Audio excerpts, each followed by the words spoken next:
ചേട്ടത്തി, അപ്പോൾ ഇപ്രാവശ്യം എന്തായാലും ക്രിസ്മസ് ആഘോഷിക്കാൻ പറ്റില്ല അല്ലേ? പണമില്ല കയ്യിൽ. പണമില്ല. ആരെങ്കിലും തന്നാഘോഷിക്കും. ആര് തരുമെന്നൊന്നും ഇപ്പൊ പറയാറായില്ല. ഞാൻ ഘോഷിച്ചാ പോരാ സാറേ. എന്തോരും ജനങ്ങളാ പട്ടിണിയിൽ അനുഭവിക്കണേ. എന്റെ കാര്യം തന്നെയല്ല ഞാൻ പറയണേ, മൊത്തത്തിൽ ആൾക്കാരുടെ കാര്യം ഞാൻ പറയണേ. അല്ല, എന്നിട്ടും മറിയക്കുട്ടി ചേട്ടത്തി, ഇതിനൊക്കെ കാരണഭൂതനായ ഒരു വ്യക്തിയെ ഇപ്പോഴും ദൈവത്തിൻ്റെ വരദാനം എന്ന് വാഴ്ത്തിപ്പാടുകയാണ്. അദ്ദേഹത്തിൻ്റെ പാദസ്പർശമേറ്റ മണ്ണെടുത്ത് വെക്കണം എന്നൊക്കെയാണ് അദ്ദേഹത്തിന് കൊട പിടിച്ചു കൊടുക്കുന്നവർ ഇങ്ങനെ ഘോരഘോരം പ്രസംഗിക്കുന്നത്. അതല്ലേ പിണറായി വിജയൻ അയ്യപ്പസ്വാമി ആക്കി വെച്ച് നാളെ മുദ്ര കുത്തി അതുകൊണ്ടൊക്കെ തലക്കട വെച്ചു കൊടുക്കുന്നുണ്ട്. അയ്യപ്പസ്വാമിയെന്ന് വിളിച്ച് ഇപ്പൊ സ്വാമിയായത് ഞാനിപ്പോ ഈ ആഴ്ചയിലാ കൃത്യം അറിഞ്ഞത്. അതുകൊണ്ടൊക്കെ കൊട വെച്ച് കൊടുക്കണുണ്ട് തലയില്. അതുകൊണ്ട് കടൽ തീരത്ത് കൊണ്ടുപോയി പിണറായി ഈ പ്രാവശ്യം കടലീക്കളെ നടക്കുമെന്നൊക്കെ ചില മാന്യന്മാര് പറയണ കേട്ടു. കടത്തീക്കളെ നടക്കുമെന്ന്. നടന്നു തന്നെ നമുക്ക് കാണാമല്ലോ, നിങ്ങൾക്കും കാണാമല്ലോ. അയാൾ നടക്കുമെന്ന് അറിഞ്ഞ ശബരിമല പോയപ്പോ അയ്യപ്പസ്വാമിയുടെ എല്ലാ വരവും കിട്ടി. അപ്പൊ ഇത് ഈ വിനോദയാത്ര കഴിഞ്ഞാൽ കടലീക്കളെ നടന്നു വരും. നോക്കിയിരുന്നു കണ്ടോ? എല്ലാവർക്കും കാണാം. കടലീക്കളെ നടന്നു വരും ഇവിടെ പിണറായി. അത്ര സത്യസന്ധനാ. അല്ലെങ്കിൽ ഇത്ര വൃത്തികെട്ടവനാ ഈ പരിപാടിക്ക് നിൽക്കുവോ? അതാ ഞാൻ പറഞ്ഞു, ഇതുപോലെ വൃത്തികെട്ട ഒരു മനുഷ്യൻ, ഇതുപോലെ രണ്ടും കെട്ട ഒരു പിണറായി ലോകത്തിൽ കണ്ടിട്ടില്ല. അവന്റെ കുണ്ടകൾ കേൾക്കാനാ ഞാൻ പറഞ്ഞു. അവന്റെ കുണ്ടകൾ അവിടെ ഇരിപ്പുണ്ടെങ്കിൽ കേട്ടോട്ടെ, കേട്ടോട്ടെ. ഇത്ര വൃത്തികെട്ട കുണ്ട.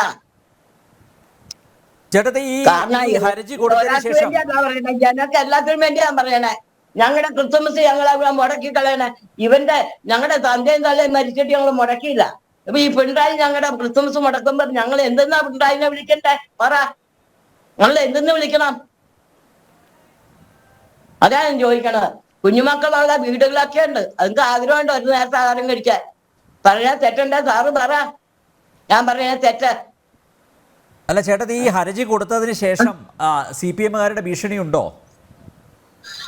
ഭീഷണിയൊക്കെ നോക്കണ്ട. പിന്നെ ഈ നാട്ടുകാരുടെ ഒരു സഹായം ഉള്ളതുകൊണ്ട് ഒരു കളി നടക്കണില്ല. എന്റെ അയൽക്കാരൊക്കെ എനിക്ക് സഹായ. അതുകൊണ്ട് അവരുടെ കോട്ടയല്ല, കോട്ട ഉള്ളുണ്ടായിരുന്ന തവിടുപൊടിയാക്കാന്. ഇവിടെ കുറെ ആൾക്കാർ നല്ല ആൾക്കാരും ഉണ്ട്. അതുകൊണ്ടാണ്. എന്നാലും അവർ അയലക്കത്തോടൊക്കെ പമ്മി ഒന്ന് ഇരുന്നിട്ടുണ്ട്. പന്നിയിരുന്ന പലരെ കൊണ്ടും പറഞ്ഞു 20 ലക്ഷം തരാന്ന് എനിക്ക് കേസ് പിൻവലിക്കാക്കി. 20 ലക്ഷം.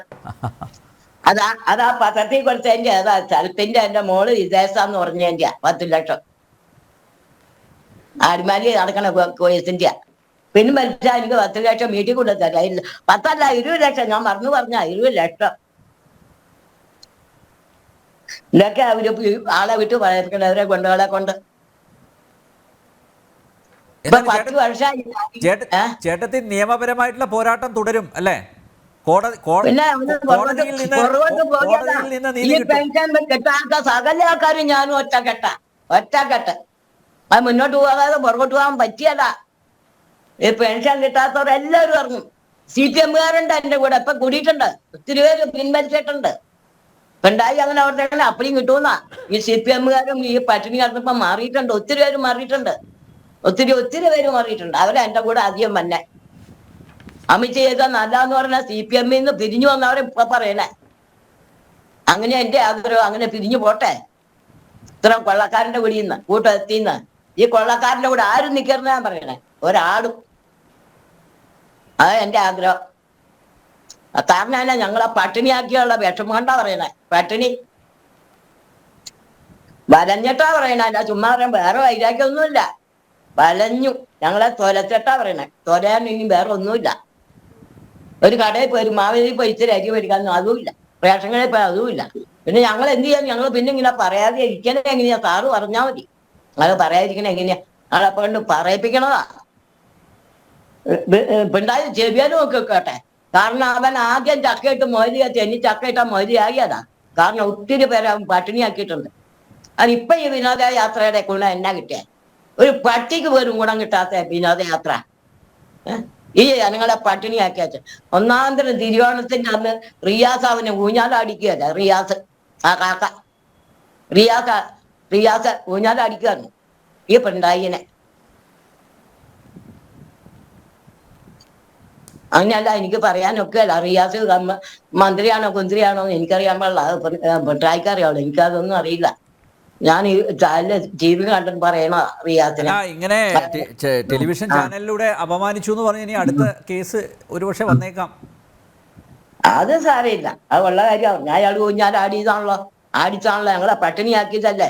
ആ കേസ് വന്നോട്ടെ, ഞാൻ പൊക്കോളാന്നേ. കേസ് വരണമല്ലോ, വന്നില്ലെങ്കിലോ കുഴപ്പം. പട്ടിണിയിട്ട് വരുവോ, അതുകൊണ്ട് കേസ് വരട്ടെ.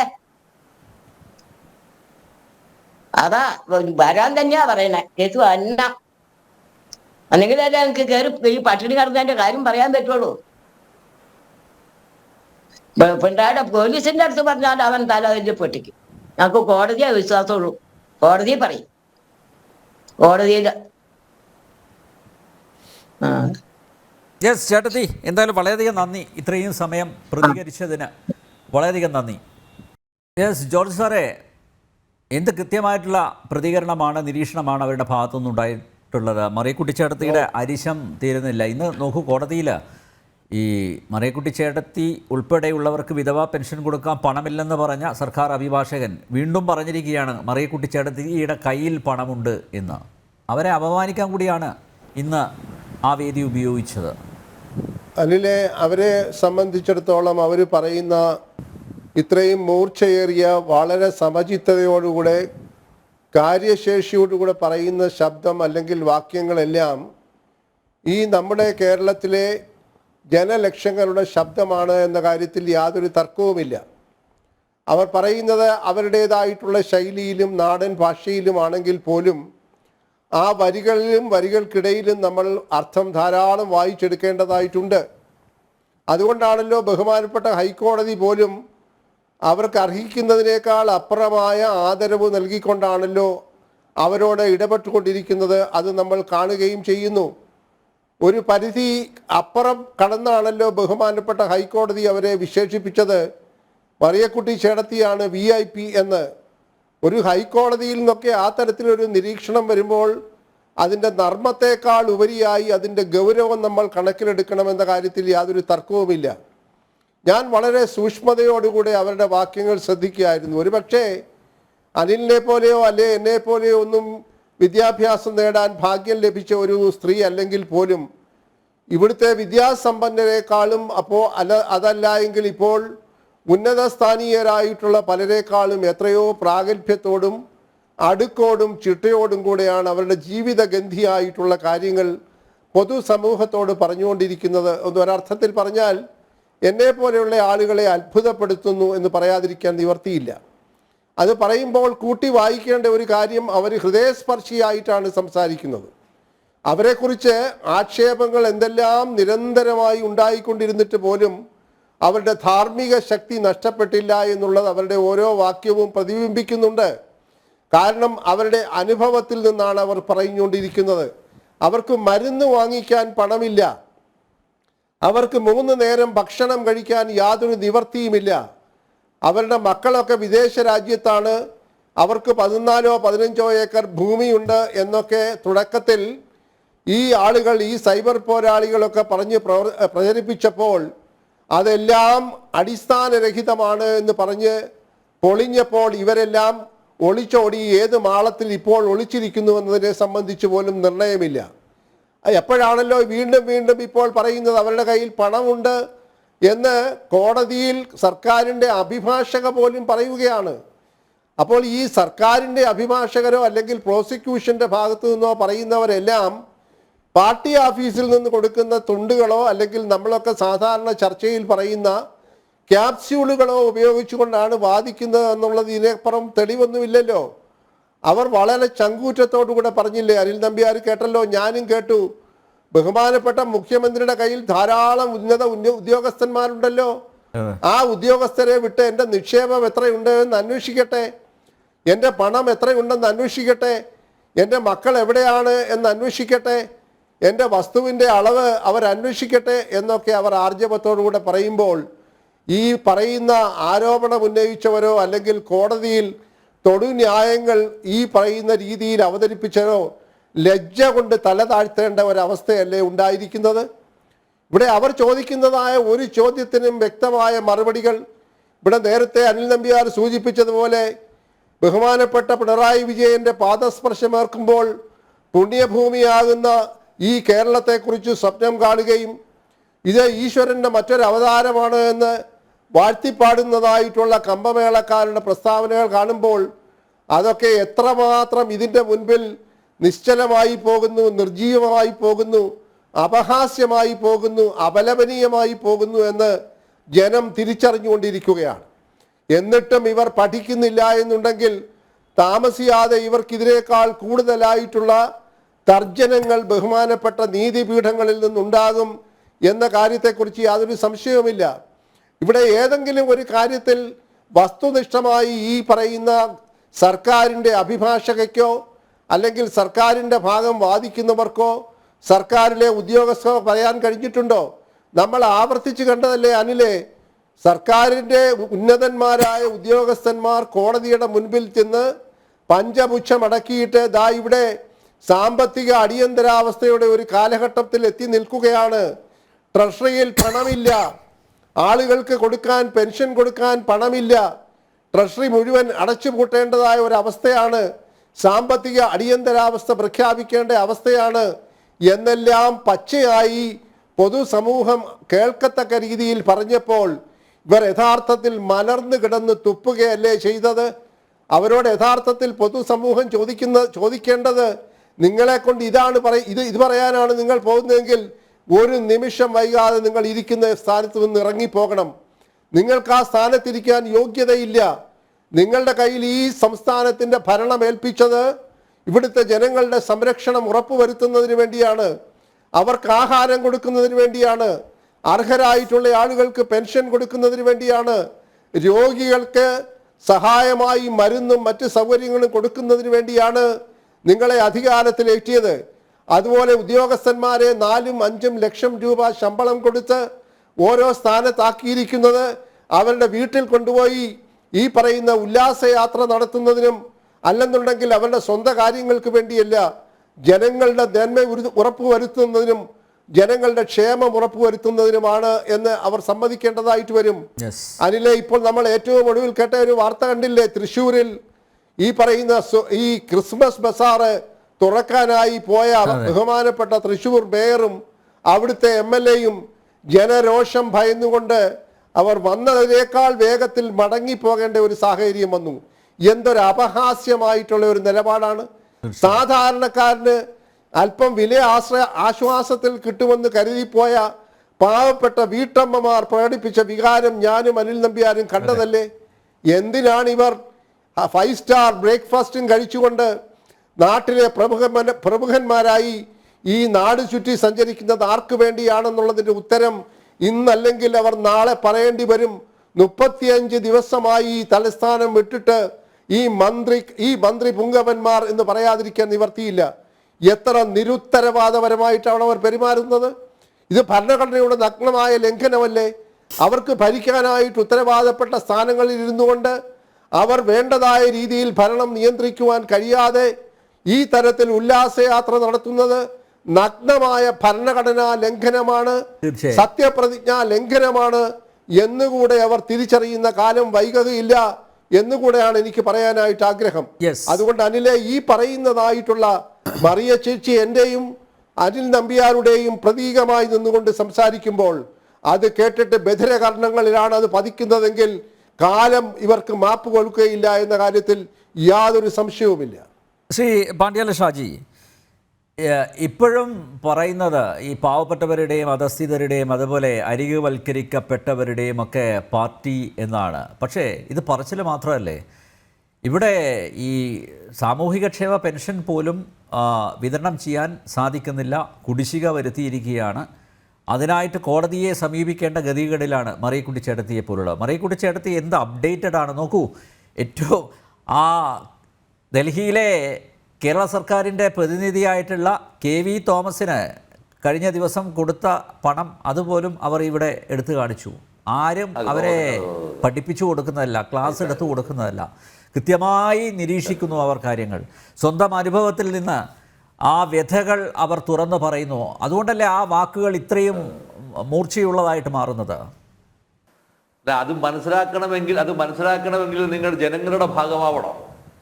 ഈ യാത്ര നടത്തുമ്പോൾ, ഞാനത് വീണ്ടും ആവർത്തിക്കുകയാണ്, ഈ യാത്ര നടത്തുന്ന മുഖ്യൻ, അതായത് പിന്നെ മൂത്രക്കുപ്പി മുഖ്യമന്ത്രി, ഈ മൂത്രക്കുപ്പി മുഖ്യമന്ത്രിയും അതിന്റെ കൂടെ വന്നിട്ടുള്ള സഞ്ചരിക്കുന്ന മന്ത്രിമാരും വാസ്തവത്തിൽ അവർക്കൊക്കെ എന്ത് ഐഡന്റിറ്റിയാണ് അവർക്കെല്ലാം ഉള്ളത്? ഈ കേരളത്തിലെ പിന്നെ മറ്റ് മന്ത്രിമാരെന്ന് പറഞ്ഞിട്ട് ഇദ്ദേഹത്തിന്റെ കൂടെ യാത്ര ചെയ്യും, ആ വാഹനത്തിൽ യാത്ര ചെയ്യുന്ന ഏതെങ്കിലും ഒരു മന്ത്രിക്ക് അവന് സ്വന്തം ഐഡന്റിറ്റി ഉണ്ടോ? ഈ സ്വന്തം ഐഡന്റിറ്റി പോലും ഇങ്ങനെ കാസ്റ്ററേറ്റ് ചെയ്യപ്പെട്ടു പോയിരിക്കുന്ന മനുഷ്യന്മാര് ആളുകളുടെ മുമ്പിൽ ഞെളിന്ന് ഞാൻ മന്ത്രിയാണെന്ന് പറയാൻ വാസ്തവത്തിൽ അവനവനോട് തോന്നുന്ന പുച്ഛം, ആത്മനിന്ദ, ഇതെങ്കിലും ഒന്ന് അനുഭവിക്കണ്ടേ? ഇതൊന്നും അനുഭവിക്കാതെ നോക്കൂ. നിങ്ങളിപ്പോ ഇതിന്റെ ഒരു വിചിത്രമായ സംഭവം ഒന്ന് ആലോചിക്കട്ടെ. ഈ പിന്നെ സെൻട്രൽ ഗവൺമെന്റിനെതിരായി ഈ രാവിലെ തൊട്ട് വൈകുന്നേരം വരെ കേന്ദ്രം നമുക്ക് തരുന്നില്ല, പണം തരുന്നില്ല, ഇതിങ്ങനെ പറഞ്ഞുകൊണ്ടിരിക്കുന്ന നേരം പണ്ട് കാലത്ത് സംസ്ഥാന സർക്കാരുകൾ കേന്ദ്ര ഗവൺമെന്റ് തരുന്നില്ല എന്ന് പറഞ്ഞുകൊണ്ടിരിക്കുന്ന രാഷ്ട്രീയവാദത്തിന്റെ മൂർച്ച ഇനി നിങ്ങൾക്ക് അസാധ്യമാണ്, കൊണ്ടുവരാൻ കഴിയില്ല. കാരണം എന്താണെന്ന് ഞാൻ നിങ്ങളെത്ര നിഷേധിച്ചാൽ പോലും ഫെഡറൽ സംവിധാനത്തെയൊന്നും ഒരു സെൻട്രൽ ഗവൺമെന്റിന് അങ്ങനെ സമ്പൂർണ്ണമായി പഴയ കാലത്തുള്ളതുപോലെ പിടിച്ച് പിന്നെ ടൈറ്റൻ ചെയ്യുക സാധ്യമല്ല. അങ്ങനെ സാധ്യമല്ലാതായി തീരുമ്പോൾ കേരളം നേരിടുന്ന സാമ്പത്തിക പ്രതിസന്ധിയുടെ രാഷ്ട്രീയമായ കാരണങ്ങൾക്ക് അതിനകത്ത് ഏറ്റവും പ്രധാനമായി നിൽക്കുന്ന ഒന്ന് കേരളം നടത്തിയിട്ടുള്ള എന്താ പറയാ പിന്നെ നിരുത്തരവാദപരമായ ധനകാര്യ മാനേജ്മെന്റിന്റെ ഭാഗമാണത്. ഈ നിരുത്തരവാദപരമായ ധനകാര്യ മാനേജ്മെന്റ് രൂപം കൊണ്ടാനുണ്ടായ കാരണത്തിന്റെ ഏറ്റവും പരമപ്രധാനമായിരിക്കുന്ന ആങ്കറിംഗ് പോയിന്റ് എന്ന് പറയുന്നത് അത് ഈ കിഫ്ബിയാണ്. ഈ കിഫ്ബി എന്തിനാണ് കൊണ്ടുവന്നത് എന്നുള്ളതാണ് പ്രാഥമികമായിരിക്കുന്ന ചോദ്യം. കിഫ്ബി യഥാർത്ഥത്തിൽ കൊണ്ടുവന്നത് കിഫ്ബിയുടെ പേരിൽ പിന്നെ നിർമ്മാണ പ്രവൃത്തികൾ നടത്തുമ്പോൾ ഇവരോട് ആര് പറഞ്ഞു ഈ വികസന പ്രക്രിയ എന്ന് പറയുന്ന സംഭവം കേവലം നിർമ്മാണ പ്രവൃത്തികൾ മാത്രമാണ് എന്ന് ആര് പറഞ്ഞു കൊടുത്തു ഇവർക്ക്? ഇടതുപക്ഷത്തിന്റെ രാഷ്ട്രീയ വീക്ഷണത്തിന് അത് നിർമ്മാണ പ്രവൃത്തികളല്ല ആദ്യമഭ്യാന്തമായ വികസനം എന്ന് പറയുന്നത്. ഈ കാർഷിക മേഖലയിൽ നാം നേരിടുന്ന തിരിച്ചടി, വിദ്യാഭ്യാസ മേഖലയിൽ നാം നേരിടുന്ന തിരിച്ചടി, ഇതിനെല്ലാം തന്നെ ഇവർ പറയുന്ന പറഞ്ഞാൽ സ്കൂളുകൾ ഹൈടെക്കുകളാക്കിയിരിക്കുന്നു, ക്ലാസ് റൂമുകളെല്ലാം തന്നെ സ്മാർട്ട് ക്ലാസ് റൂമുകളാക്കിയിരിക്കുന്നു. ഇതിന്റെ എല്ലാം ഫലം എന്താണ്? അതിനകത്ത് സ്ഥാപിക്കപ്പെട്ടിരിക്കുന്ന ഓരോ സാധനത്തിനെയും കമ്മീഷൻ വാങ്ങുകയാണ് വാസ്തവത്തിൽ ഈ പാർട്ടിയും പ്രത്യേകിച്ച് ഈ മുഖ്യമന്ത്രിയുടെ കുടുംബവും അദ്ദേഹത്തിന്റെ മകളും എന്നുള്ള ആരോപണം, ഗുരുതരമായ ആരോപണം എത്രമാത്രം വിഷ്വൽ മീഡിയയിലും പ്രിന്റ് മീഡിയയിലും വന്നതാണ്. ഇന്നേ വരെ ആരെങ്കിലും ഒരാൾ ചർച്ച ചെയ്തു? അത് ഒരാളും ചർച്ച ചെയ്തില്ല. ഇങ്ങനെ ചർച്ച ചെയ്യാതിരിക്കുമ്പോഴാണ് നമ്മൾ വളരെ കൃത്യമായി തിരിച്ചറിയുകയോ അംഗീകരിക്കുകയോ ചെയ്യുന്ന ഒരു പരമമായ യാഥാർത്ഥ്യമുണ്ട്. ആ യാഥാർത്ഥ്യം ഈ ധനകാര്യ മിസ്മാനേജ്മെന്റിന്റെ ഭാഗം ഉണ്ടാക്കി തീർത്തത് യഥാർത്ഥത്തിൽ നിങ്ങൾക്ക് താല്പര്യമുള്ള ആളുകളെ ഓരോ സ്ഥാനത്ത് കൊണ്ടുപോയി നിശ്ചയിക്കാൻ നിങ്ങൾ തീരുമാനിച്ചതിന്റെയും കൂടി ഭാഗമാണ്. അതിന്റെ ഫലമാണ് എല്ലാം ഡീസ്റ്റെബിലൈസ് ചെയ്യപ്പെട്ടു എന്നുള്ളതാണ്. കേരളം എന്ന് പറയുന്ന ഈ സംസ്ഥാനത്തെ മുഴുവൻ സ്ഥാപനങ്ങൾ ഡീസ്റ്റെബിലൈസ് ചെയ്യപ്പെട്ടു. ഈ ഡീസ്റ്റെബിലൈസ് ചെയ്യപ്പെട്ടതിന്റെ ഏറ്റവും സങ്കടകരമായ ഉദാഹരണമാണ് വാസ്തവത്തിൽ KSRTC. KSRTC എന്ന് പറഞ്ഞാൽ കേരളത്തിലെ ഏറ്റവും വലിയ പൊതുമേഖലാ സ്ഥാപനമല്ലേ? ആ പൊതുമേഖലാ സ്ഥാപനം ഇന്ന് ആക്രിക്കടയിൽ പോയി തൂക്കി വിൽക്കേണ്ടുന്ന അവസ്ഥയിലേക്കാക്കി മാറ്റി തീർത്തപ്പോ ഇതിന് ഉത്തരവാദി ആര് എന്ന് പറയുന്ന ഗൗരവപരമായിരിക്കുന്ന ഒരു ചോദ്യമുണ്ട്. ഈ ചോദ്യം ആരെങ്കിലും മുടക്കുന്നുണ്ടോ? അവിടെയാണ് ഇയാളും പരിവാരങ്ങളും സഞ്ചരിക്കുന്ന, അതായത് ഐഡന്റിറ്റി ഇല്ലാത്ത ആളുകളും സഞ്ചരിക്കുന്ന ഈ വാഹനത്തിന് ഡ്രൈവർക്ക് പോലും മാന്യമായി ശമ്പളം കൊടുക്കുന്നുണ്ടാവും ഇവര്.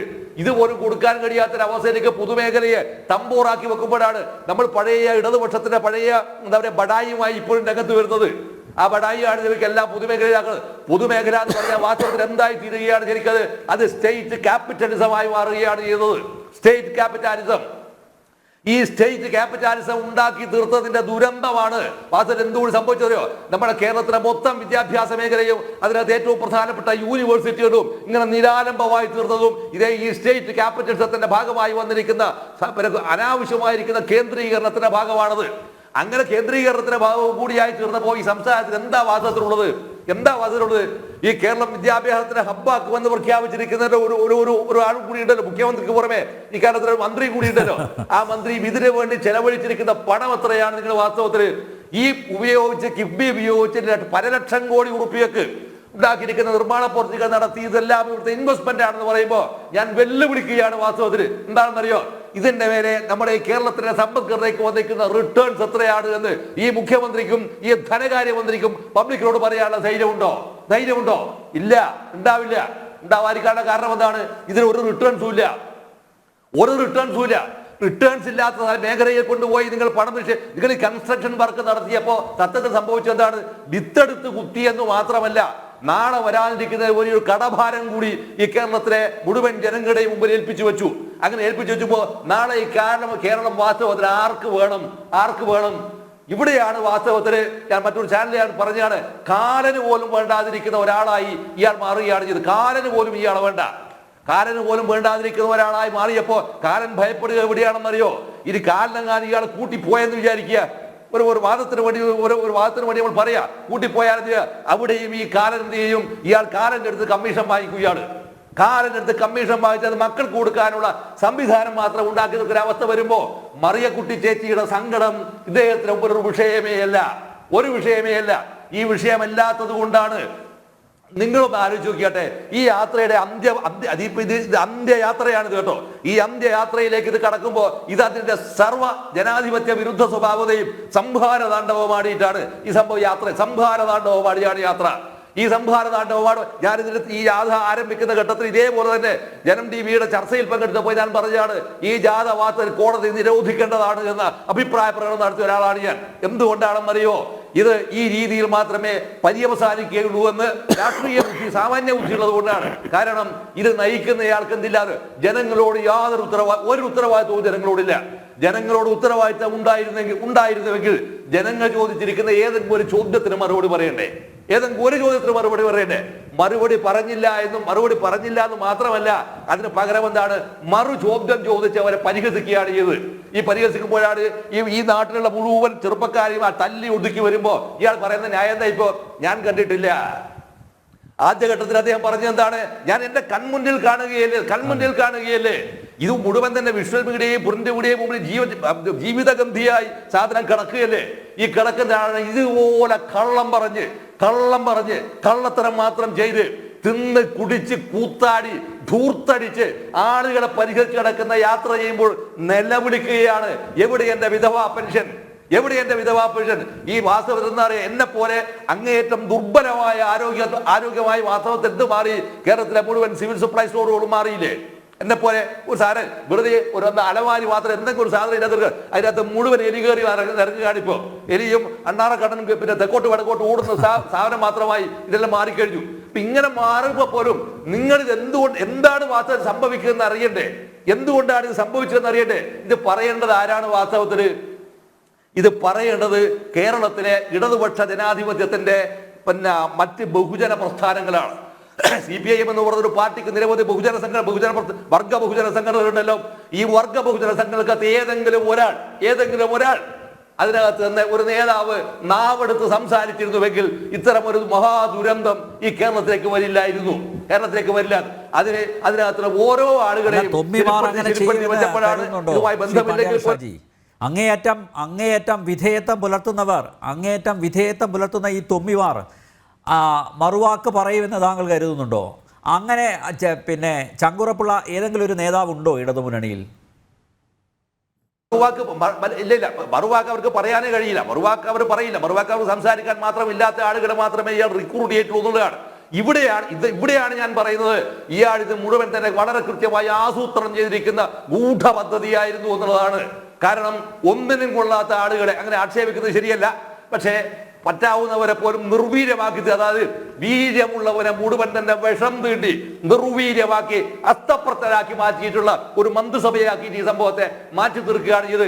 ഇവിടെയാണ് ഞാൻ വേറൊരു ഇതിന്റെ ഇടയിൽ കയറി വരുന്നതുകൊണ്ട് ഞാൻ ഒരു ഉദാഹരണോട് പറയാൻ കൊണ്ട് നേതാജി സുഭാഷ് ചന്ദ്രബോസിനെ ഈ കേരളത്തിനകത്തെ പ്രഗത്ഭനായിരിക്കുന്ന ഒരു ഇടതുപക്ഷ നോവലിസ്റ്റ് വിളിച്ചിരിക്കുന്നതിന് പേരുണ്ടായിരുന്നു. വിളിച്ചത് എന്താണെന്ന് അറിയുന്നത്? ചെരുപ്പ് നക്കി എന്നാണ് വിളിച്ചത് നേതാജി സുഭാഷ് ചന്ദ്രബോസിനെ. ഈ ചെരുപ്പ് നക്കി എന്നൊരു വാക്ക് ഒരു പ്രയോഗം നടത്തിയപ്പോ കേരളത്തിൽ അന്നത്തെ ജീവൽ സാഹിത്യ വേദിയിൽപ്പെട്ടവർ പോലും അത് അംഗീകരിച്ചില്ല. പ്രത്യേകിച്ച് കമ്മ്യൂണിസ്റ്റ് പാർട്ടിയും ആ പ്രയോഗം അംഗീകരിച്ചിട്ടില്ല. ഇതുപോലെ തന്നെ കേസരി ബാലകൃഷ്ണപിള്ളയെ വിളിച്ച പ്രൊഫസർക്ക് ഇത് കൃത്യമായിട്ട് അറിയുന്ന ഒരാളായിരിക്കും പ്രൊഫസർ. എനിക്ക് അദ്ദേഹത്തെ അറിയില്ല എങ്കിലും ഞാൻ പറയാണ്, കേസരി ബാലകൃഷ്ണപിള്ളയെ വിളിച്ചത് എന്താണെന്നറിയോ? ഉണക്കശാസ്ത്രികൾ എന്നാ വിളിച്ചു. ഉണക്കശാസ്ത്രികൾ. ഈ രണ്ട് സംഭവത്തിനും കേരളീയ പൊതുമണ്ഡലത്തിനകത്ത് ഒരു സ്വീകാര്യതയും കിട്ടാതെ അസ്തമിച്ചു പോവുകയാണ് ചെയ്തത്. പക്ഷേ ഈ കേരളത്തിനകത്ത് ഏറ്റവും ആഭാസകരമായ വാക്കുകൾക്ക് ഏറ്റവും വലിയ സ്വീകാര്യത ഉണ്ടാക്കി കൊടുത്തത് ആരാണ് ശരിക്കും? ആ ഉണ്ടാക്കി കൊടുത്ത സാധനമാണ് രാഷ്ട്രീയത്തിന് ഏറ്റവും വലിയ ജീർണതയുടെ രൂപം സാംസ്കാരിക മേഖലയിൽ കൊണ്ടുവന്നു. ഈ സാംസ്കാരിക മേഖലയിലും രാഷ്ട്രീയ മേഖലയിലും കൊണ്ടുവന്നതിന്റെ ആകെ തുകയാണ് നമ്മുടെ ഗവേണിങ്സ് എന്ന് പറയുന്ന സിസ്റ്റം എന്തായി തീർന്നു. സിസ്റ്റം അബ്സല്യൂട്ട്ലി ഫെയിലിയർ ആയത്, മുഴുവൻ തകർന്നു തമ്പോരടിച്ചു. ഈ തമ്പോരടിക്കുമ്പോഴും ഇതൊന്നും ഇയാളെ ബാധിക്കില്ല എന്ന രീതിയിലല്ലേ ഈ മനുഷ്യൻ യാത്ര ചെയ്തത്. പോലീസ് എന്ന് പറയുന്ന സംവിധാനം എന്താക്കി തീർത്തു. പോലീസ് എന്ന് പറയുന്ന സംവിധാനത്തിനകത്ത് ആ വാക്കിന്റെ അർത്ഥം പോലും ഇല്ലാത്തൊരവസ്ഥയിലേക്ക് അതിനെ എന്ത് ചെയ്തു? അതിനെ പൂർണ്ണമായും സമ്പൂർണ്ണമായും അതിനെ വ്യഭിചരിച്ചു, നശിപ്പിച്ചു. ഓരോ ഏത് മേഖലകൾ എടുത്തു നോക്കിയാലും ഇതാണ് ഇതിന്റെ യഥാർത്ഥമായിരിക്കുന്ന ചിത്രം. ഇതൊന്ന് കറക്റ്റ് ചെയ്യണമെന്ന് പറയാനാണ് വാസ്തവത്തിൽ ആര് മെനക്കെട്ടത്? ഞാൻ ആ ഭാഗത്താണുള്ളത്. മെനക്കെട്ടത് ഈ കേരളത്തിന്റെ ബഹുമാനപ്പെട്ട ഗവർണർ ആരിഫ് മുഹമ്മദ് ഖാൻ. അദ്ദേഹം പറഞ്ഞത് യൂണിവേഴ്സിറ്റികളിൽ ഇങ്ങനെയുള്ള ആളുകളെ നിയമിക്കുന്നത് ശരിയല്ല. അതിൽ ഏറ്റവും പ്രധാനം ആരെയാണ്? പ്രിയ വർഗീസിനെ നിയമിക്കുന്നത് ശരിയല്ല. ഈ പ്രിയ വർഗീസിനെ നിയമിക്കണം എന്നുള്ള വാശിയുടെ ഭാഗമായിട്ടായിരുന്നു വാസ്തവത്തിൽ എന്റെ നാട്ടുകാരനാണ്, അതുകൊണ്ട് നിങ്ങളിത് പരിഗണിക്കണമെന്ന് പറഞ്ഞിട്ട് ആരെ കൊണ്ടുപോയി കുടിയിരുത്താൻ മുഖ്യമന്ത്രി ഗവർണറോട് ശുപാർശ ചെയ്തതായി പത്രത്തിൽ വന്ന് പറഞ്ഞത് ആരെയാണ്? ഈ ഗോപിനാഥിനെ ഇതിനെ കൊണ്ടുവന്നു. മറ്റുള്ളവർ സമരം ചെയ്തു, അല്ലെങ്കിൽ കേസ് കടന്നു. അവസാനം എന്തായി തീർന്നു? അവർ എടുക്കണമെന്ന് പറയുന്ന ഒരു അവസ്ഥ താൽക്കാലികമായ അർത്ഥത്തിൽ ഉണ്ടാക്കി ഗോപിനാഥ് രവീന്ദ്രനെ കൊണ്ട് ഈ പണി ചെയ്യിപ്പിച്ചു. അതിനാണ് ഇദ്ദേഹത്തെ അവിടെ കൊണ്ടുപോയി ഇരുത്തിയത്. ഓരോ ആളെ ഇരുത്തുമ്പോഴും ഇങ്ങനെയാണ്. ഇതിന്റെ ഫലം എന്താണ്? യൂണിവേഴ്സിറ്റി എന്ന് പറയുന്ന സംഭവത്തിന്റെ ഇന്റഗ്രിറ്റിയാണ് നശിപ്പിച്ചത്. ഇതിനകത്ത് അധ്യാപകർ എന്ന് പറയുന്നവർക്ക് കുട്ടികളുടെ മേൽ ഒരു സ്വാധീനവും ഇല്ലാതായി തീർന്നു. പകരം എന്ത് ചെയ്തു? കുട്ടികൾ പറയുന്നത് അധ്യാപകർ കേൾക്കേണ്ടി വരുന്ന അവസ്ഥയിലേക്ക് മാറ്റി തീർത്തു. ഇവിടെയോ ഈ കുട്ടികളുടെ സംരക്ഷകരായിട്ട് ആര് മാറുകയാണ്? ഇടതുപക്ഷത്തിന്റെ പേരിൽ വന്നിരിക്കുന്ന KSDA-കാരനും അതുപോലെ തന്നെ AKP-CTA-കാരനും ഉൾപ്പെടെയുള്ള ആളുകൾ. ഇടതുപക്ഷമല്ല, ഇത് വന്നതിന്റെ ആത്യന്തികമായ റിസൾട്ട് ആയിരുന്നു. നമ്മുടെ മുമ്പിലേക്ക് ഒരു പുതിയ അവതാരം വന്നു. ആ അവതാരമാണ് ഈ ആർഷോ എന്ന് പറഞ്ഞ ചെറുപ്പക്കാരൻ വന്നത്. ഞാനിത് പറഞ്ഞതിന്റെ കഥ പറയാനല്ല, മറിച്ച് എന്താണെന്ന് പറഞ്ഞാൽ ഒരു കേരളം എന്ന് പറയുന്ന ഒരു സംസ്ഥാനത്തിന്റെ സാമ്പത്തികവും രാഷ്ട്രീയവും സാമൂഹികവും സാംസ്കാരികവും ബൗദ്ധികവുമായിരിക്കുന്ന സർവ്വ മേഖലകളെയും ഇങ്ങനെ നശിപ്പിച്ചു കളഞ്ഞിരിക്കുന്ന ഒരു സംവിധാനം ഈ 57 മുതൽ ഇതുവരെയുള്ള കാലയളവിനകത്ത് വേറെ ആരെങ്കിലും നടത്തിയിട്ടുണ്ടോ എന്നതാണ് ഗൗരവമായി നാം അന്വേഷിക്കേണ്ടത്. അങ്ങനെ അന്വേഷിക്കുമ്പോഴാണ് മറിയക്കുട്ടി ചേച്ചിയുടെ സങ്കടം എന്തായിത്തീരുന്നത്. വാസ്തവത്തിൽ അത് കേരളത്തിലെ പൊതുമനുഷ്യരുടെ ഏറ്റവും ഗൗരവമേറിയ സങ്കടമായി മാറുന്നതും നീതിപീഠം അതിനകത്ത് ഏറ്റവും ക്ഷുഭിതമായി സംസാരിക്കാൻ ജസ്റ്റിസ് ദേവൻ രാമേന്ദ്രനെ പോലുള്ള ഒരാൾ അതിന് തയ്യാറാവേണ്ടി വരുന്നത് ഈ ഒരവസ്ഥ നിർമ്മിക്കപ്പെട്ടു എന്നതുകൊണ്ടാണ്. ഇത്തരം നിർമ്മിക്കപ്പെടലിനെതിരായി വരാവുന്ന ജനാധിപത്യ രീതികൾ ഉണ്ടായിത്തീരുമ്പോൾ ഞാൻ ഇതിന്റെ ഇടയിൽ ഒന്നുകൂടി പറയാണ്. എന്താണെന്നറിയോ? ഈ മനുഷ്യൻ തന്നെ അടുത്ത തവണയും ഭരിക്കണമെന്നാണ് ഞാൻ പറയുന്നത്. അത്ര ഗതികെട്ടിട്ട് ഞാൻ പറയാണ് ഭരിക്കണം. എന്തിനാണെന്നറിയോ? ഇത് ഞാൻ നേരത്തെ തുടക്കത്തിൽ ഞാൻ പറഞ്ഞാണ്, ഇതിന്റെ സമ്പദ്ഘടന തണ്ടൊടിച്ച് കിടക്കുകയാണ്. എല്ലാം തീർന്നു. ഇനി അവസാനം നമുക്ക് കിട്ടാവുന്ന ഏക സാധനം എന്തായിട്ട് പറയുമ്പോൾ ക്ഷമിക്കുക. നമുക്ക് കിട്ടാൻ പോകുന്ന ഏക സാധനം മനുഷ്യന്റെ മലം മാത്രമായി കേരളത്തിലെ സമ്പദ്ഘടനയിൽ മാറുന്നതാണ്. മലം മാത്രമായി ചുരുങ്ങും. അഭേദ്യം മാത്രമായി ചുരുങ്ങുന്ന അത്ര ആഭാസകരമായ അവസ്ഥയിലേക്ക് ഈ കേരളീയ സമ്പദ്ഘടനയെ തകർത്തതിന്റെ പാവഭാരത്തിൽ നിന്ന് ആ പാവഭാരം വരുമ്പോഴത്തേക്ക് മാത്രമാണ് ഈ ഇടതുപക്ഷ ജനാധിപത്യ പ്രസ്ഥാനത്തിന്റെ പേരിലുള്ള communist party of India Marxist എന്ന് പറയുന്ന ഒരു സാധനം ഈ കേരളത്തിൽ നിന്ന് കൂടി ബാനിഷ് ചെയ്യപ്പെടുന്ന ഒരു ഏറ്റവും ഗംഭീരമായ ജനാധിപത്യത്തിന്റെ വസന്തം ഉണ്ടാവുന്ന നാടുകൾ സാക്ഷ്യമാവുകയുള്ളൂ. അല്ലായിരുന്നുവെങ്കിൽ ബംഗാൾ തകർന്നു, ത്രിപുര തകർന്നു. ഇവിടെ കേരളത്തിനകത്ത് ഇത്ര വലിയ ദയനീയമായിരിക്കുന്ന ചിത്രം ഉണ്ടായിട്ട് പോലും ആ ചിത്രത്തിൽ ഇടപെടാൻ ഒരു പാർട്ടി ഇല്ലാതായി തീരുക. നോക്കൂ നിങ്ങൾ, എവിടെയുണ്ട് ഇതിന്റെ അഖിലേന്ത്യാ ജനറൽ സെക്രട്ടറി? എവിടെയുണ്ട് CPIയുടെ അഖിലേന്ത്യാ ജനറൽ സെക്രട്ടറി? ഒരാൾക്ക് ഒരു അക്ഷരം കൊണ്ട് ഇയാളാനില്ല. ഈ ഇയാളാനില്ലാത്ത അവസ്ഥയിൽ ഇത് മുഴുവൻ തന്നെ ഒരാളിലേക്ക് മാത്രമായി കേന്ദ്രീകരിക്കുകയും അയാളെന്ന് പറയുന്ന ഒരു സർവാധികാരിക്കാരൻ, ആ സർവാധികാരിക്കാരൻ എന്ന് പറയുന്ന ഇപ്പോഴത്തെ ഈ മൂത്രക്കുപ്പി എന്ത് ചെയ്യാണ്? ഈ കേരളം മുഴുവൻ അങ്ങനെ നിരങ്ങി ഭരിക്കുകയാണ്.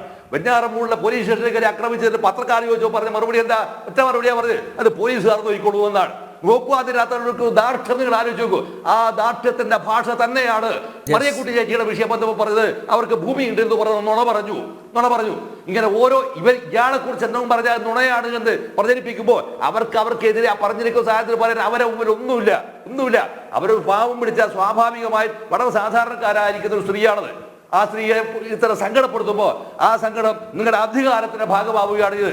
അങ്ങനെ ഇങ്ങനെ ഓരോ മേഖലയിലും ഈ തരത്തിൽ കേരളത്തെ കൊണ്ടുപോയി നശിപ്പിക്കുമ്പോൾ കേന്ദ്രത്തിൽ നിന്ന് കിട്ടാനുള്ള സംഭവത്തിന്റെ ഭാഗമാണെന്ന് പറയാവുന്ന നുണകൾക്ക് ഇനി സാമ്പത്തിക ശാസ്ത്രത്തിന്റെ മേഖലയിലും മറ്റ് ഗണിതത്തിന്റെ മേഖലയിലും യാതൊരു പ്രസക്തിയും ഉണ്ടാവില്ല എന്നും എന്തുകൊണ്ട് ഇത് സംഭവിച്ചു എന്ന് അന്വേഷിക്കേണ്ടതിന്റെ ഉത്തരവാദിത്വം സ്വാഭാവികമായും കേരളത്തിലെ ഇടതുപക്ഷ ബുദ്ധിജീവികൾ എന്ന് പറഞ്ഞവർക്ക് കൂടി, അങ്ങനെ അത്യാവശ്യം ആളുകൾ ഉണ്ടെങ്കിൽ അവർ കൂടി അന്വേഷിക്കേണ്ടതുണ്ട് എന്നതാണ് ഇതിനകത്ത് എനിക്ക് ഈ ഘട്ടത്തിൽ എനിക്ക് പിന്നെ പറയാനുള്ളത്. യെസ് അടുക്ക കൃഷ്ണദാസ്, പ്രജ്ഞയറ്റുപോകാത്ത മലയാളികൾ കേരളീയ അവർ ക്ഷമയുടെ നെല്ലിപ്പലക കണ്ടു നിൽക്കുകയാണ്. ഈ നേരത്തെ ഈ മങ്കീന്ദ്രേണ പാണ്ഡ്യാല ഷാജി ഇവിടെ ചൂണ്ടിക്കാണിക്കുകയും ചെയ്യുകയുണ്ടായി. ഇവിടെ ഭരണാധികാരികളെ കൈകാര്യം ചെയ്യുന്ന ഒരു അവസ്ഥയിലേക്ക് കാര്യങ്ങൾ നീങ്ങി തുടങ്ങിയിട്ടുണ്ട്. നമ്മൾ ഈ നവകേരള യാത്രക്കിടയിൽ അതൊക്കെ കണ്ടതാണ്. ഈ രീതിയിൽ കേരളത്തെ ഭരിച്ച് തുലക്കാൻ ഒരു വിഭാഗം ഇറങ്ങി തിരിച്ചിരിക്കുന്നു. ആ മുന്നണിയിൽപ്പെട്ടവർ പോലും കമാന്നൊരക്ഷരം മിണ്ടുന്നില്ല, ഒരക്ഷരം പോലും പറയുന്നില്ല, വിമർശനം വരുന്നില്ല. ഞാനാണ് ഭരണാധികാരി, ഞാനാണ് അവസാന വാക്ക് എന്ന രീതിയിൽ പോകുന്നു. പിടിച്ച് കെട്ടേണ്ട സമയമായില്ലേ അഡ്വക്കേറ്റ് കൃഷ്ണദാസ്?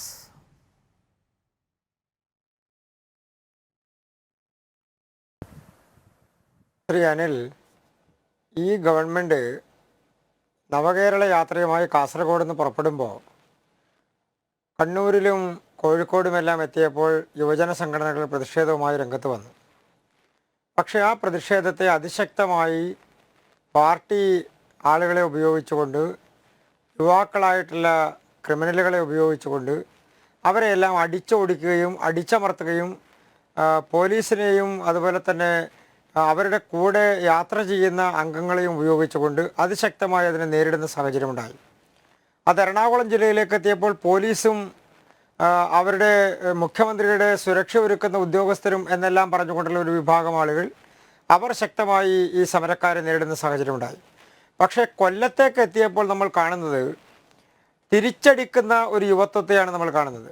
അത് യുവമോർച്ചയാണെങ്കിലും യൂത്ത് കോൺഗ്രസ്സുകാരാണെങ്കിലും ആ സമരത്തിൽ, ആ പ്രതിഷേധത്തിൽ അവരെ അടിക്കാൻ വരുന്ന, അവരെ ആക്രമിക്കാൻ വരുന്ന ആളുകളെ അടിച്ചോടിക്കുന്ന സാഹചര്യമുണ്ടായി.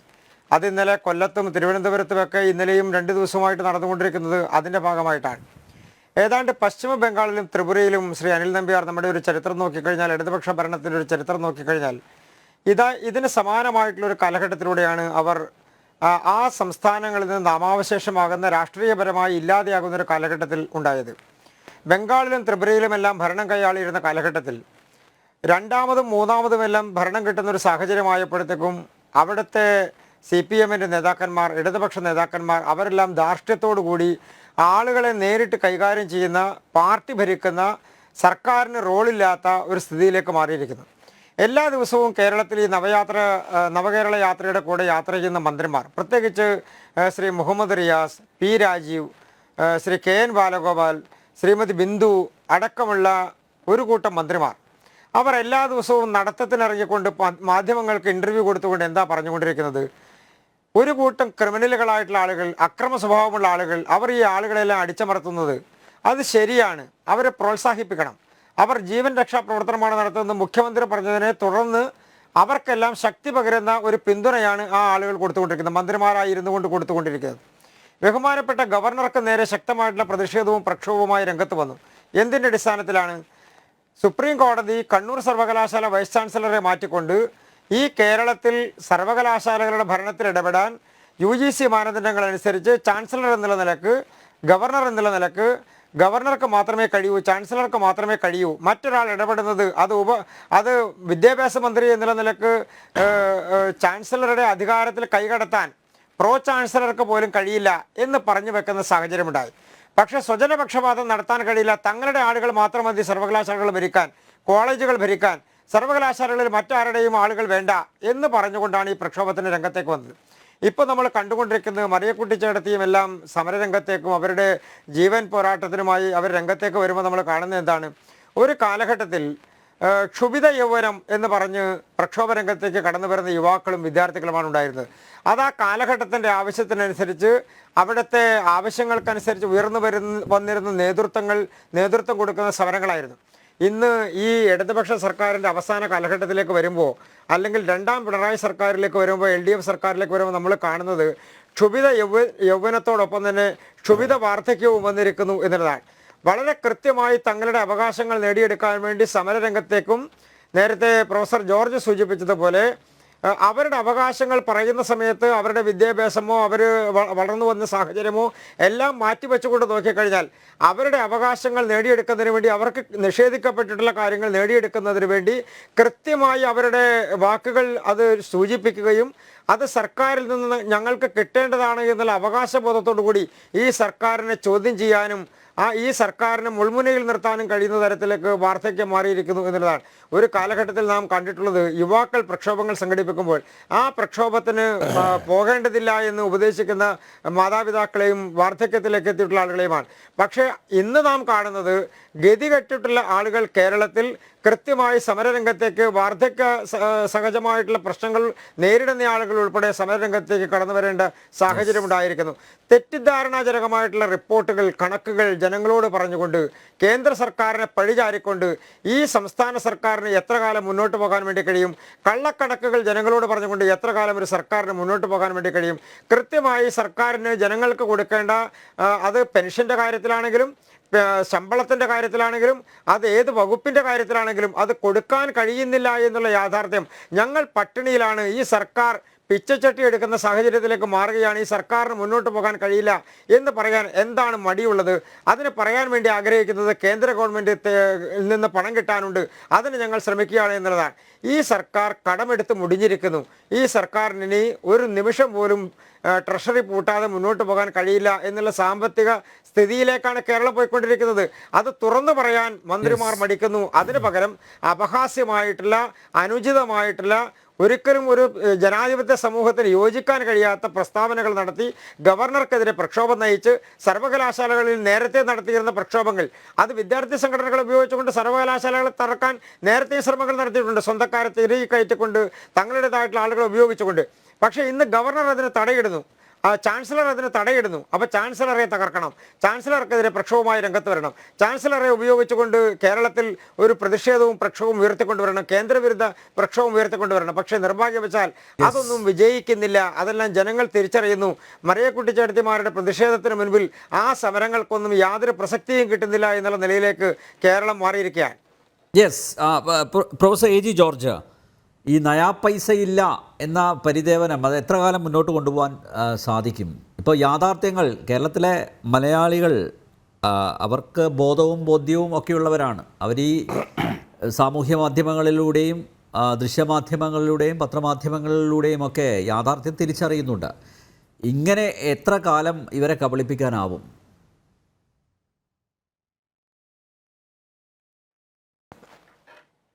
അനില, ഇത് വളരെ ഗുരുതരമായിട്ടുള്ള ഒരു സ്ഥിതിവിശേഷത്തിലേക്ക് തന്നെ പോകുകയാണ് എന്നുള്ള കാര്യത്തിൽ തർക്കമില്ല. കാരണം ഇനിയും 3 മാസങ്ങൾ ഈ സാമ്പത്തിക വർഷം അവസാനിക്കാനായി ശേഷിക്കുന്നുണ്ട്. ഈ 3 മാസക്കാലത്തെ ദൈനംദിന ചെലവുകൾക്ക് പോലും സർക്കാർ ഖജനാവിൽ നയാ പൈസ ഇല്ല എന്നുള്ള യാഥാർത്ഥ്യം ആളുകൾ തിരിച്ചറിഞ്ഞു തുടങ്ങിയിരിക്കുന്നു.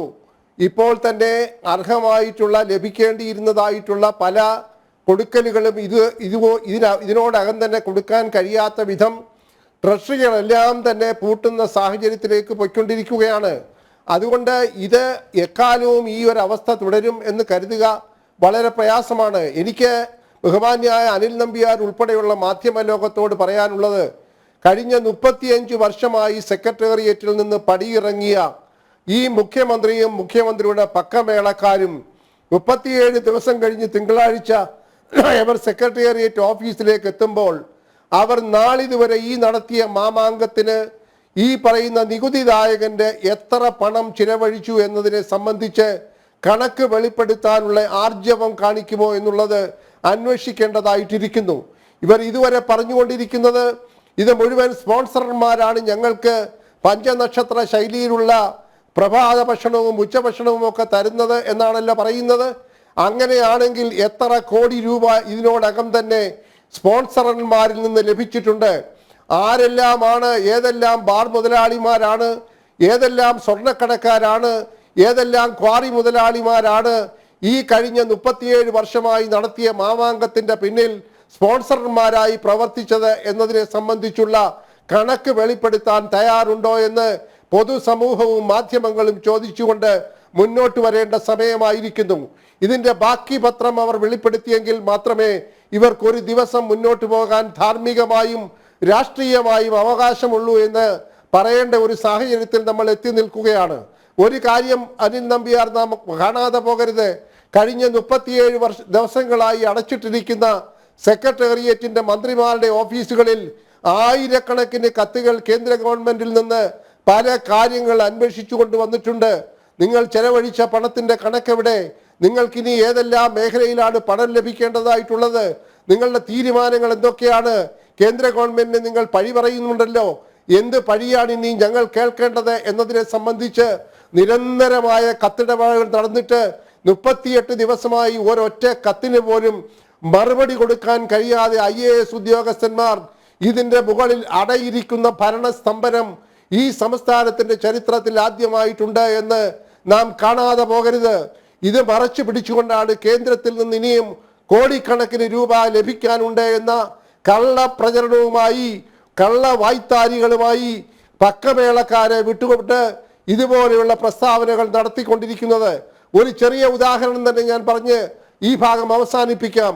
750 കോടി രൂപയാണല്ലോ UGC ശമ്പള ഇനത്തിൽ കുടിശ്ശികയായി കേന്ദ്ര ഗവൺമെന്റിൽ നിന്ന് ലഭിക്കാനുള്ളത് എന്ന് ബഹുമാനപ്പെട്ട ധനമന്ത്രിയും മുഖ്യമന്ത്രിയും ആവർത്തിച്ച് പറഞ്ഞിരിക്കുന്നല്ലോ.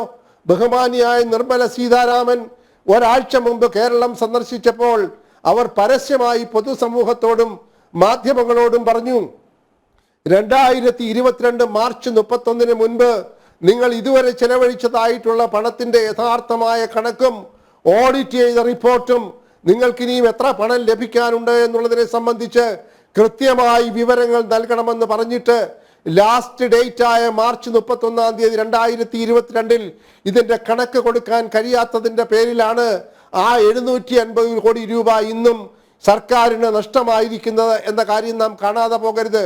ഞാനൊരു ഉദാഹരണം പറഞ്ഞത് കെടുകാര്യസ്ഥത കൊണ്ടും കാര്യക്ഷമത ഇല്ലാത്തത് കൊണ്ടും കേന്ദ്ര ഗവൺമെന്റിൽ നിന്ന് ആവശ്യപ്പെടുന്ന വിവരങ്ങൾ നിയമപരമായി ചട്ടപ്രകാരമായി കൊടുക്കാൻ കഴിയാത്തത് കൊണ്ടും ഏതെങ്കിലും തരത്തിലുള്ള പണം ഇനിയും ലഭിക്കാനുണ്ടെന്നുണ്ടെങ്കിൽ അതിന് ഉത്തരവാദിത്വം വഹിക്കേണ്ട ഉദ്യോഗസ്ഥന്മാരും മന്ത്രിമാരും ഈ തരത്തിൽ പൊതുഖജനാവിൽ നിന്ന് കോടികൾ ചെലവഴിച്ചുകൊണ്ട് ഉല്ലാസയാത്ര നടത്തിയെങ്കിൽ അതിന്റെ ബാക്കി പത്രം പൊതുസമൂഹത്തിന്റെ മുൻപിൽ തിങ്കളാഴ്ച നിങ്ങൾ വെളിപ്പെടുത്താൻ തയ്യാറുണ്ടോ എന്ന ചോദ്യം ഈ പൊതുസമൂഹം ചോദിക്കാൻ പോവുകയാണ്. മാധ്യമങ്ങളും ചോദിക്കണമെന്നാണ് എനിക്ക് വിനീതമായി പറയാനുള്ളത്. ഇവർ പറഞ്ഞിരിക്കുന്ന സ്പോൺസർഷിപ്പിൽ നിന്ന് ലഭിച്ച തുക എത്രയാണ്? അവരൊരു ധവളപത്രം ആർജവമുണ്ടെങ്കിൽ പുറപ്പെടുവിക്കട്ടെ. എത്ര കോടി രൂപ സർക്കാർ ഖജനാവിൽ നിന്ന് ഈ മാമാങ്കത്തിന് വേണ്ടി നാളിതുവരെ ചെലവഴിച്ചു? കേരളീയത്തിന് വേണ്ടി 27 കോടി രൂപ ചെലവഴിച്ചു എന്ന് അവർ പറഞ്ഞിട്ടിപ്പോൾ 37 ദിവസങ്ങൾ കഴിയുകയാണ്. തിങ്കളാഴ്ച മന്ത്രിമാർ ഓഫീസുകളിലേക്ക് തിരിച്ചെത്തുമ്പോൾ നാളിതുവരെ നടന്നതായിട്ടുള്ള പണമിടപാടുകളെ സംബന്ധിച്ച് ഓരോ മന്ത്രിയും ഏതെല്ലാം സ്പോൺസർമാരിൽ നിന്ന് സ്പോൺസർഷിപ്പ് വാങ്ങിച്ചിട്ടുണ്ട് എന്ന് പട്ടിക വെളിപ്പെടുത്താനുള്ള ആർജവം കാണിക്കണം. അതല്ല എന്നുണ്ടെങ്കിൽ പണ്ട് ന്യൂയോർക്കിൽ പോയി അവിടെ ഒരു കേരള പ്രകടനം നടത്തിയതിന്റെ കണക്ക് അന്ന് നോർക്കയുടെ വൈസ് ചെയർമാൻ ആയിരുന്ന ശ്രീമാൻ ശിവരാമകൃഷ്ണൻ പറഞ്ഞല്ലോ, ഞങ്ങളെല്ലാം കണക്ക് പരിശോധിച്ചുകൊണ്ടിരിക്കുകയാണ്, താമസിയാതെ കണക്ക് വെളിപ്പെടുത്തും എന്ന് പറഞ്ഞു. ഇന്ന് വരെ ആ കണക്ക് എവിടെ പോയി എന്നുള്ളത് അറിഞ്ഞുകൂടാ. ഈ തരത്തിലുള്ള കള്ളപ്പരിപാടികൾ അവസാനിപ്പിച്ച് കേന്ദ്രത്തിൽ നിന്ന് പണം കിട്ടാനുണ്ട് എന്ന് പറഞ്ഞ് ആളുകളെ തെറ്റിദ്ധരിപ്പിച്ച് സ്വന്തമായുള്ള കെടുകാര്യസ്ഥതയും അതുപോലെ കാര്യക്ഷമതയില്ലായ്മയും മറച്ചു വെച്ചുകൊണ്ട് എത്ര കാലം ഇനി മുന്നോട്ട് പോകാൻ കഴിയുമെന്നുള്ള കാര്യത്തിൽ വളരെയേറെ സംശയമുണ്ട്. അതുകൊണ്ട് അനിൽ നമ്പ്യാർ ചോദിച്ചതുപോലെ ഈ അവസ്ഥയിൽ മുന്നോട്ട് പോകാൻ ഒരു ദിവസം പോലും സാധ്യമല്ല. ഈ സാമ്പത്തിക വർഷത്തിൽ ശേഷിച്ചിരിക്കുന്ന ജനുവരി, ഫെബ്രുവരി, മാർച്ച് മാസങ്ങളിൽ ശമ്പളം ഇനത്തിലും പെൻഷൻ ഇനത്തിലും കൊടുക്കേണ്ടതായ കോടിക്കണക്കിന് രൂപ ഇവർ എവിടെ നിന്നുണ്ടാക്കും എന്നുള്ളതിന് ഇവർ സമാധാനം പറഞ്ഞേ മതിയാവുകയുള്ളൂ. എന്നിടത്താണ് ഇന്നത്തെ കേരളത്തിന്റെ സാമ്പത്തിക സ്ഥിതി നിൽക്കുന്നത് എന്ന കാര്യം തീർച്ചയായും വെളിപ്പെടാൻ പോവുകയാണ്. അതിനായിട്ടാണ് കേരള സമൂഹം ഉണർത്തെഴുന്നേറ്റ് വരേണ്ടത്. ഇതെല്ലാം അതിലേക്കാണ് നയിക്കാൻ പോകുന്നത് എന്ന കാര്യത്തിൽ യാതൊരു തർക്കവുമില്ല. ഇന്നൊരു വലിയ തമാശ പ്രസ്താവന കണ്ടു. ബഹുമാനപ്പെട്ട മുഖ്യമന്ത്രി ഗവർണറെ പ്രോട്ടോകോൾ പഠിപ്പിക്കാൻ ശ്രമിക്കുകയാണ്. ഗവർണർക്കെതിരായി കേന്ദ്ര ഗവൺമെന്റിൽ ബഹുമാന്യനായ അതിക്രമിച്ചിരിക്കുന്നു.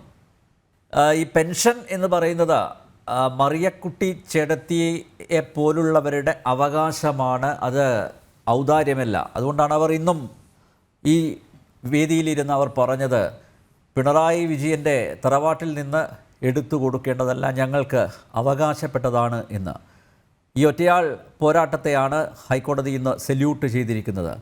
ഔദാര്യം വേണ്ട എന്ന് പറഞ്ഞ മറിയക്കുട്ടി ചേട്ടത്തിയെ ഹൈക്കോടതി ജഡ്ജി ദേവൻ രാമചന്ദ്രൻ ചേർത്ത് പിടിച്ചിരിക്കുകയാണ്. ഹൈക്കോടതിക്കും വലിയൊരു സല്യൂട്ട്. ജന ഡിബേറ്റ് ഇവിടെ പൂർണ്ണമാകുന്നു. ചർച്ചയിൽ പങ്കെടുത്ത എല്ലാ അതിഥികൾക്കും നന്ദി, ഒപ്പം പ്രേക്ഷകർക്കും.